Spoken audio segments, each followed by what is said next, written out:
السلام علیکم پیارا ویورز، ڈرامہ سیریل بے لگام کی نیکسٹ آنے والی ایپیسوڈ میں آپ دیکھیں گے کہ شانی افنان کے آفس میں جاتا ہے کیونکہ علیزے اس کے اور رمشا کے بارے میں سب کچھ اسے بتا چکی ہوتی ہے، جس کی وجہ سے شانی کو اس پر بہت غصہ آتا ہے اور وہ افنان کے آفس تک پہنچ جاتا ہے۔ وہ آفس میں جا کے افنان کی کافی انسلٹ کرتا ہے، اس کو بہت باتیں سناتا ہے، کہتا ہے دل تو میرا کرتا ہے تمہارے 2 تھپڑ لگاؤں کھینچ کے تاکہ تمہاری عقل ٹھکانے آ جائے۔ افنان کہتا ہے دیکھو شانی، میں نے تمہاری بہت باتیں سن لی، اگر اتنی بکواس کرو گے یا اس سے زیادہ کرو گے تو میں گارڈز کو بلا لوں گا۔ لیکن شانی پھر بھی نہیں رکتا ہے، وہ کہتا ہے گارڈز کو کیا، تم سیکیورٹی گارڈ پولیس کو سب کو بلا لو نا، لیکن تمہاری جو حرکتیں ہیں وہ میں اب برداشت نہیں کر سکتا۔ شانی افنان کو بہت باتیں سناتا ہے اور افنان کو بھی بہت غصہ آتا ہے، لیکن افنان کہتا ہے کہ شانی کو یہ باتیں پتہ کیسے چلیں۔ افنان اسے کافی باتیں سناتا ہے اور شانی بھی اور افنان یہ سوچنے پر مجبور ہو جاتا ہے کہ آخر شانی کو پتہ کیسے چلا۔ یہ سوچتا ہی رہتا ہے کہ اس کے ذہن میں علیزے آتی ہے، اسے لگتا ہے کہ شاید علیزے نے یہ بات اسے کہی ہو، تو وہ گھر جاتا ہے۔ گھر جا کے وہ علیزے سے کہتا ہے علیزے کیا تم نے شانی کو سب کچھ بتایا؟ شانی آج میرے آفس میں آیا تھا اور وہ ایسی بکواس کر رہا تھا، تو علیزے کہتی ہے ہاں میں نے بتایا، لیکن تمہیں اسے کیا لگے، تم خود ہی تو کہتے ہو تمہارے اور رمشا کے درمیان ایسا کچھ نہیں ہے، پھر تمہیں کیا فرق پڑتا ہے۔ افنان کو علیزے کی بات سن کے بہت غصہ آتا ہے، وہ کہتا ہے میں سوچ بھی نہیں سکتا علیزے کہ تم ایسی حرکت کرتی ہو، آج مجھے احساس ہو رہا ہے کہ میں نے کتنی کمزور عورت سے محبت کی، بہت بڑی غلطی ہو گئی مجھ سے۔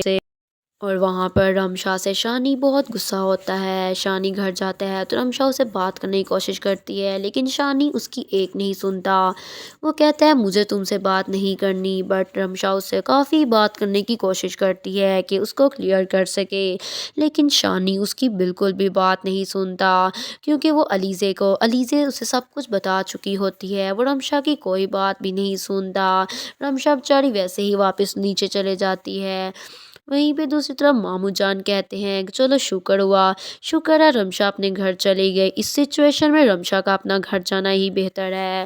اس سچویشن میں رمشا اگر ادھر رکتی تو شاید شانی اور غصہ کرتا اور سچویشن اور خراب ہوتی۔ اسی بات پر افنان کہتا ہے جی ابو جان، اور ابو جان اس کے کہتے ہیں رمشا کافی عقل مند ہے، عقل مندی کا مظاہرہ کرتی ہے۔ افنان آگے سے کہتا ہے جی ابو جان وہ تو کافی عقل مند ہے، کاش اتنی عقل آپ کی بھانجی اور آپ کی بہو میں بھی ہوتی۔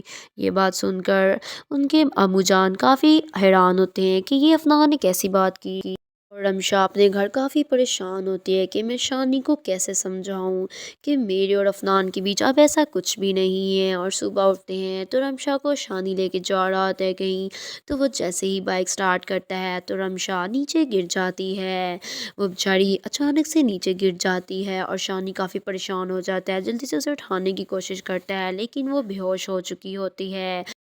اور علیزے اپنی ماں کو سب کچھ بتاتی ہے کہ میں نے ایسے کیا تھا، اور افنان کو سب کچھ پتہ چل گیا کیونکہ شانی اس کے آفس میں آیا تھا۔ اور اس کی ماں علیزے کو بہت بولتی ہے، وہ کہتی ہے علیزے تم پاگل تو نہیں ہوگی ہو، جان بوجھ کے اپنا گھر برباد کر رہی ہو، تم جن عیاشیوں کی عادی ہو چکی ہو وہ عیاشیاں صرف تمہارے مامو جان اور افنان کی وجہ سے ہے، اگر تم یہ سب حرکتیں کرو گی تو افنان ہم سے دور ہو جائے گا اور تم ان عیاشیوں سے بھی دور ہو جاؤ گی۔ وہ کہتی ہے میں جاب کرتی ہوں، مجھے کوئی فرق نہیں پڑتا، تو اس کی ماں کہتی ہے تمہارے جاب کرنے سے تمہاری عیاشیاں نہیں پوری ہوں گی، جس سکون کی تم عادی ہو چکی ہو وہ سکون ایک سیلری سے کبھی نہیں پورا ہو سکتا، تمہارے دماغ میں کب یہ بات پڑے گی۔ علیزے اپنی ماں کی بات سن کے واقعی میں کافی پریشان ہوتی ہے، لیکن وہ بہت ضدی ہے۔ اس کی ماں اسے بہت سمجھاتی ہے تم کیوں نہیں سمجھ رہی افنان اور تمہارے مامو جان کا ہماری زندگی میں ہونا بہت ضروری ہے، تم کیوں نہیں علیزے یہ بات سمجھتی ہو۔ سو گائز آپ کو اگر آج کی ایپیسوڈ پسند آئی ہو اور مزید اپڈیٹس کے لیے اس ڈرامے کی میرے چینل کو سبسکرائب کرنا اور بیل آئیکن کو پریس کرنا مت بھولیے گا۔ Thank you.